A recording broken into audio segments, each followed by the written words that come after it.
ذكرت وسائل إعلام أن الملك سلمان بن عبد العزيز تدخل شخصيا لحل أزمة المسجد الأقصى بعد إغلاقه من قبل إسرائيل. ونقل موقع إيلاف الإخباري عن مصدر وصفه بالكبير إن الاتفاق على إعادة فتح المسجد الأقصى أمام المصلين جاء عقب تدخل العاهل السعودي عبر طرف ثالث هو الولايات المتحدة. وذكر المصدر أيضا أن رئيس الوزراء الإسرائيلي بنيامين نتنياهو تعهد للسعودية عبر الولايات المتحدة بعدم المس بالوضع الراهن للمسجد الأقصى.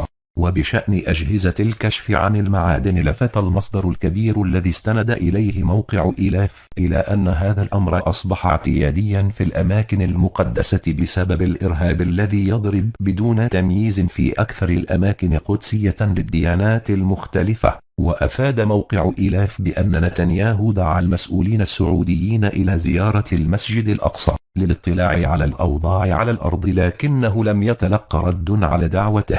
وأشار المصدر أيضا المقرب من السعودية إلى أن الأردن كان قد قام باتصالات لإعادة فتح الأقصى، ولكن نتنياهو أبدى استياءه أمام الملك الأردني من وصف رئيس البرلمان الأردني لعملية قتل جنود الاحتلال في الأقصى بالبطولية. وذكر موقع إيلاف أن ما جرى لا يعد المرة الأولى التي تتدخل فيها المملكة لإنقاذ الفلسطينيين والقضية الفلسطينية. ففي العام 1982 تدخل المغفور له الملك فهد ابن عبد العزيز لدى رونالد ريغن شخصيا، وأنقذ بذلك ما تبقى من المقاومة الفلسطينية في لبنان. وتم عبور الراحل ياسر عرفات بسلام من بيروت إلى تونس.